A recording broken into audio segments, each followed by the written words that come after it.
శుక్లాంబరధరం విష్ణుం శశివర్ణం చతుర్భుజం ప్రసన్నవదనం ధ్యాయేత్ సర్వవిఘ్నోపశాంతయే. వ్యాసం వసిష్ఠనప్తారం శక్తేః పౌత్రమకల్మషం పరాశరాత్మజం వందే సుఖతాతం తపోనిధిం. వ్యాసాయ విష్ణురూపాయ వ్యాసరూపాయ విష్ణవే నమో వై బ్రహ్మనిధయే వాసిష్ఠాయ నమో నమః. మాఘమాసం ఈరోజు 27వ రోజు. మాఘ పురాణమునందలి 27వ అధ్యాయం సులక్షణ మహారాజు కథ గురించి మనం తెలుసుకుందాం. గ్రస్నమద మహర్షి జహ్నుమునితో ఈ విధముగా పలికెను: జన్మ సంసారము అను సముద్రమును దాటనక్కర్లేని సాధనమే ఈ మాఘమాస వ్రతము. దాని ప్రశస్తిని వెల్లడించు మరి ఒక కథను నీకు తెలిపెదను, సావధానముగా వినుము అని పలికెను. పూర్వము ద్వాపర యుగమున అంగదేశమును పాలించుచు సులక్షణ రాజు ఉండెను. అతడు సూర్యవంశమున జన్మించినవాడు, బల పరాక్రమములు కలవాడు, ప్రజలను చక్కగా పరిపాలించేవాడు. అతనికి 100 భార్యలు ఉన్నను సంతానము మాత్రం కలగలేదు. రాజులందరూ వానికి సామంతులై కప్పములు చెల్లించుచున్నను సంతానము లేదు అన్న విచారము మాత్రము రాజునకు తప్పలేదు. నేను ఏమి చేసినా కులవర్ధనుడుకు పుత్రుడు జన్మించును. పెద్దలందరూ పుత్రులు లేనివానికి, దరిద్రునికి, కృతజ్ఞునకు, వేదహీనుడకు, విప్రునకు సద్గతి లేదు అని అందరు. పుత్రులు లేని నేను మహర్షుల ఆశ్రమమునకు వెళ్ళి అచట పెద్దలను ప్రార్థించినచో పుత్రులు కలుగుటకు వారేదైనా ఉపాయము చెప్పగలరేమో, ప్రయత్నించదును అని అనుకొనెను. వెంటనే అతను అనేక మంది మహర్షుల కల నైమిసారణ్యమునకు పోవుటయే మంచిదని నైమిసారణ్యమునకు బయలుదేరి వెళ్ళను. అచటి మునులకు నమస్కరించి తన బాధను వారికి వివరించను. అప్పుడు వారు కొంతసేపు ఆలోచించి ఈ విధముగా పలికిరి: ఓ రాజా, వినుము. నీవు పూర్వజన్మలో సౌరాష్ట్ర మహారాజువు. సర్వ సంపన్నుడవైనను మాఘమాసమున రథసప్తమి నాడు కూష్మాండ దానమును చెయ్యలేదు. అందువలన నీకు ఈ జన్మలో సంతానము కలగలేదు అని పలికిరి. ఇందువలననే ఇంతమంది భార్యలు ఉన్నను నీకు సంతానము కలగలేదని చెప్పిరి. అప్పుడు రాజు, నాకు సంతానము కలుగుటకు ఉపాయము చెప్పుడు అంటూ వారిని మరల ప్రార్థించను. అప్పుడు మునులక ఫలాన్ని మంత్రించి రాజునకిచ్చిరి. దీనిని నీ భార్యలు అందరికీ పెట్టుము. ఇందువలన నీకు 100 పుత్రులు జన్మింతురని తెలిపిరి. సులక్షణ మహారాజు ఎంతో సంతోషముతో మునులకు నమస్కరించి కృతజ్ఞతలు తెలిపి ఇంటికి వచ్చెను. రాణులు సంతోషముతో వానికి ఎదురు వెళ్ళిరి. ప్రజలు సంతోషముతో స్వాగతమును పలికిరి. అలసి ఇంటికి వచ్చిన రాజు తన శయ్యాగృహమునుంచెను. స్నానము మున్నగునవి చెయ్యవలెనని లోనికి వెళ్ళను. ఆ రాజు చిన్న భార్య ఆ ఫలము దొంగలించి తానొక్కతియే ఆ ఫలమును ఆరగించెను. మహారాజు తిరిగి వచ్చి చూడగా ఫలము లేదు. సేవకులను రాణులను తర్కించి అడుగగా వారు తమకు తెలియదు అంటూ తెలిపిరి. తుదకు అతని చిన్న భార్య తాను చేసిన పనిని చెప్పెను. ఆ పండును నేనే తింటినని వెల్లడించెను. మహారాజుకు ఏమి చెయ్యాలో తెలియక ఊరుకొండిపోయెను. కొన్నాళ్లకు ఆమె గర్భవతి అయ్యను.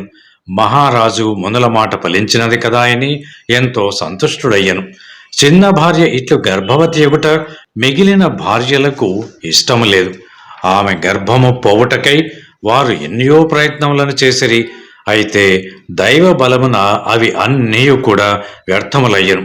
కాని వారు చేసిన ప్రయత్నము వలన గర్భపాతమునకిచ్చినటువంటి మందుల వలన చిన్న భార్య మతి చెడను. ఎవరికీ తెలియకుండా అడవిలోనికి పారిపోయెను. ప్రయాణపు బడలికకు ఆమె అలసెను. ఒక పుత్రుని కని అక్కడే తెలియక పడిండి ఉండెను. గుహలో ఉన్నటువంటి పులిరాజు చిన్న భార్యను ఒడలు తెలియక పడి ఉన్నటువంటి బాలింతను ఈడ్చుకొని పోయి భక్షించెను.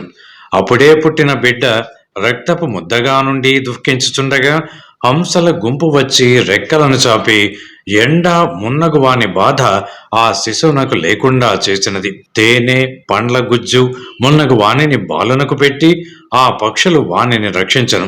బాలుడను పక్షుల పెంపకమునకు అలవాటు పడి అచటే తిరుగుచుండెను. అచటి సరస్తీరమున అతడు ఆడుకొనుచుండగా హంసలు నదిలో విహరించెడివి.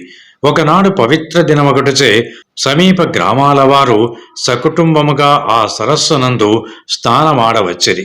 అట్లు వచ్చిన వారిలో 2 భార్యలు ఉండి సంతానము లేని గృహస్థుడు కూడా ఒకడు ఉండెను.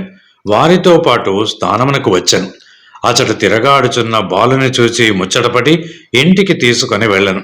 ఈ బాలుడు ఎవరు, ఎవరి సంతానము, ఇట్లా అడవిలో ఎందుకు విడిచిపెట్టబడెను అని ఎంత ఆలోచించినను అతనికి సమాధానము దొరకలేదు. వనమున, జలమున, గర్భమున ఎక్కడ ఉన్ననో వానినైనను రక్షించి పాలించువాడు శ్రీమన్నారాయణమూర్తియే కదా. ఆయనయే నాకు ఈ బాలుని ఇట్లు చూపినాడు అని తలచెను. బాలుని ఇంటికి తీసుకొని వెళ్ళను.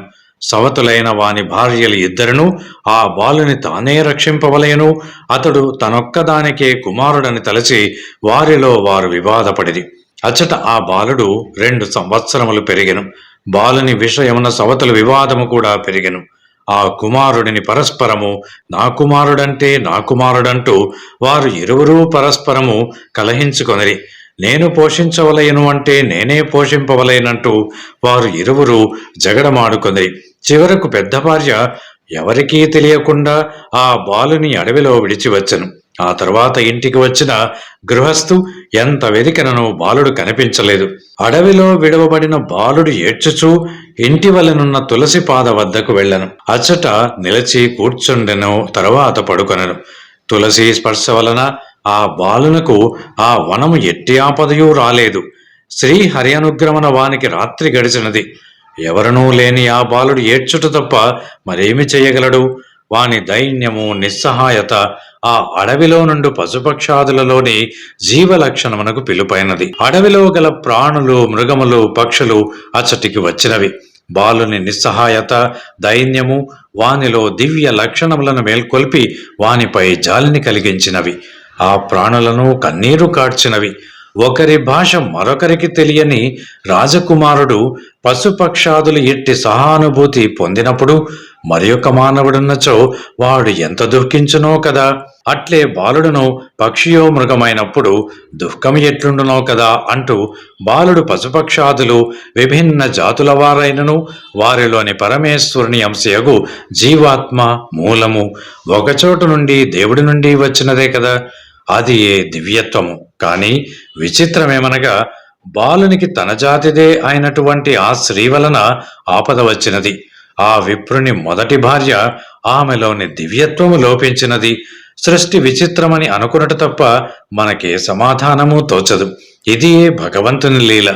అట్లు వచ్చిన పక్షులు, మృగములు బాలునిపై జాలిపడినవి. పక్షులు ఎండవానిపై పడకుండా రెక్కలతో నీడను కల్పించినవి. తమ విచిత్ర రూపములతో వాని మనస్సును శోకము నుండి మరల్చినవి. తేనె, ముగ్గిన పండ్లు వంటి ఆహారమును వానికి తెచ్చి ఇచ్చినవి. ఈ విధముగా మృగములు, పక్షులు వానికి తాము చేయగలిగిన ఉపచారములన్నీ చేసి ఆ బాలుడి దుఃఖమును మార్పించి తమ ఉపచారములచే వాని ఆకలిని కూడా తీర్చినవి. బాలుడు తులసి పొదలో నుండుట, తులసిని చూచుట, తాకుట మున్నగు పనులను ఆతర్కితముగా చేయుటచే పవిత్ర తులసీ దర్శన స్పర్శనాదుల వలన దైవానుగ్రహమునకు అతడు పొందగలను. తన జాతి చెందని పశుపక్షాదులు సానుభూతిని, ఉపచారములను పొందను. ఆ బాలుని పూర్వజన్మ సంస్కారము వలన ఇట్టి సానుభూతిని ఇతరుల నుండి పొందగలిగాను. అప్రయత్నముగా వాని నోటి నుండి కృష్ణ, గోవింద, అచ్యుత మున్నగు భగవన్నామముల ఉచ్చారణ శక్తి కలిగినది. అతడా మాటలనే పలుకుచు తులసి పొదలో వసించుచు ఆడుకొనుచు కాలమున గడుపుకొనుచుండెను. అడవిలో ఉన్నటువంటి తులసియే దీనుడైన యొక్క బాలుని కట్టి దయను పశుపక్షాదుల ద్వారా చూపినది. అట్టి తులసి మన ఇళ్లలో ఉండి మనచే పూజింపబడిన మనపై ఎట్టి అనుగ్రహమును చూపునో అంటూ తెలిపెను. తులసి మన ఇంట ఉండటం వలన మనము తులసిని పూజించుట వలనను దైవానుగ్రహము కలిగి మరి ఎన్నియో ఇహపరలోక సుఖములను పొందవచ్చును, పాపములను పోగొట్టుకొనవచ్చును, భగవద్ అనుగ్రహమును మరింతగా పొందవచ్చును అని తెలిపాను. రాజకుమారుని పూజ, శ్రీహరి అనుగ్రహమును గురించి తెలుసుకొనదము. సులక్షణ మహారాజు గర్భవతి యగు తన భార్య ఏమైనదో తెలుసుకొనవలనని సేవకులను పంపి వెదికించను. కాని ఆమె జాడ తెలియలేదు. నిరాశపడి ఊరుకుండిపోయెను. అడవిలో ఉన్నటువంటి రాజకుమారుడు పూర్వమునందువలనే శ్రీహరినామస్మరణ చేయుచు పశుపక్షాదులతో మైత్రి చేయుచుండెను. తల్లి, తండ్రి, తాత, సోదరుడు ఇట్టి బంధువులను ఎరుగడు. కేవలము శ్రీహరినామము తప్ప. శ్రీహరి పూజ అతడికి నిత్య కృత్యములయ్యను. శ్రీహరి దర్శనము కలగలేదు అంటూ విచారము వానిని కలెను. అయినను శ్రీమన్నారాయణ స్మరణ పూజ మాత్రము మానలేదు. ఒకనాడు ఆకాశవాణి మాఘస్నాన వ్రతమును ఆచరింపుము అంటూ అతనికి తెలిపెను. రాజకుమారుడును ఆకాశవాణి చెప్పిన మాటలను అనుసరించి మాఘస్నానము, పూజ మున్నగు కార్యక్రమములను ప్రారంభించను. మాఘ శుక్ల చతుర్దశి నాడు రాజకుమారుని పూజ అంతయు ముగిసిన తరువాత శ్రీహరి అతనికి దివ్య దర్శనమునిచ్చను. శుభమును కలిగించు బాహువులతో బాలుని కౌగిలించుకొనెను. ఓ బాలక, నా భక్తుడవైన నీకు వరమునిత్తును కోరుకొమ్మని పలికెను. బాలుడను నాకు నీ పాద సాన్నిధ్యమును చిరకాలము అనుగ్రహింపము అంటూ కోరెను. శ్రీహరి, ఓ బాలక, నీవు రాజువై ఈ భూమిని చిరకాలము పరిపాలింపుము. మాఘమాస వ్రతమును మానకము. పుత్ర పౌత్ర సమృద్ధిని, సంపదలను, భోగభాగ్యములను పొందము. నీవు ఇప్పుడు నీ తండ్రి యొద్దకు వెళ్ళుము. రాజువై చిరకాలము కీర్తిని, సర్వ సంపదలను, సర్వ సమృద్ధులను, సర్వ సుఖములను అనుభవింపము అని తెలిపెను. మాఘమాస వ్రతమును మాత్రము విడవకుండా చేయుచుందువు. ఆ తరువాత నా సన్నిధిని చేరుము అంటూ చెప్పెను. అచ్చట ఉన్నటువంటి సునందుడను వానిని పిలిచి రాజకుమారుణ్ణి వాని తండ్రి వద్దకు చేర్చమని తెలిపెను. సపరివారముగా అంతర్ధానం పొందెను. సునందుడను రాజకుమారుని తీసుకొని సులక్షణ మహారాజు వద్దకు వెళ్ళెను. రాజకుమారుని పూర్వ వృత్తాంతమును, శ్రీహరి అనుగ్రహమును అతనికి వివరించెను. పుత్రుని వానికి అప్పగించను. తన స్థానమునకు సునందుడు బయలుదేరి వెళ్ళెను. సులక్షణ మహారాజు ఆశ్చర్యమును, ఆనందమును పొందెను. కుమారునకు సుధర్ముడు అంటూ పేరు పెట్టెను. బాలుడు విద్యాబుద్ధులను పొంది పెద్దవాడైన తరువాత తన విశాల సామ్రాజ్యమునకు ప్రభువును చేసెను. వృద్ధుడైన సులక్షణుడు భార్యలతో వనమునకేగెను. వానప్రస్థమును స్వీకరించి కొంతకాలమునకు అతడు మరణించెను. వాని భార్యలను సహగమనము చేసి పరలోకమునను భర్తను అనుసరించి తరలి వెళ్ళిరి. సుధర్ముడు అత్యంత భక్తితో తండ్రికి, తల్లులకు శ్రద్ధతో శ్రాద్ధ కర్మలను ఆచరించుచుండెను. సుధర్ముడను తగిన రాజకన్యను వివాహమాడెను. ధర్మయుక్తముగా, ప్రజారంజకముగా చిరకాలము రాజ్యమును పరిపాలించెను. పుత్రులను, పౌత్రులను పెక్కుమందిని పొందెను. అతడు ఎప్పుడునూ మాఘమాస వ్రతమును మానలేదు. పుత్రులతోనూ, మనమలతోనూ, భార్యలతోనూ కలిసి జీవించి ఉన్నంత వరకు మాఘమాస వ్రతమును ఆచరించుచునే ఉండెను. తుదకు కుమారులకు రాజ్యమునిచ్చి శ్రీహరి సాన్నిధ్యమును పొందెను. ఓ జహ్నమణి, ప్రతి జీవియు తప్పక ఈ మాఘమాస వ్రతమును విడువక ఆచరింపవలేను. అట్లు చేసిన శ్రీహరి భక్తులకు ఎట్టి భయము ఉండదు. ఈ వృత్తాంతమును వినినవాడును విష్ణు భక్తుడై మాఘమాస వ్రతమును ఆచరించి విష్ణుప్రియుడై ఈహపరలోక సుఖములను పొంది శ్రీహరి సాన్నిధ్యమును పొందును, సందేహము లేదు అంటూ జహ్నుమునికి గ్రస్నమద మహర్షి సవివరముగా తెలియజేసెను. 27వ అధ్యాయం సంపూర్ణం. Thanks for watching. Please comment, like, share and subscribe our channel.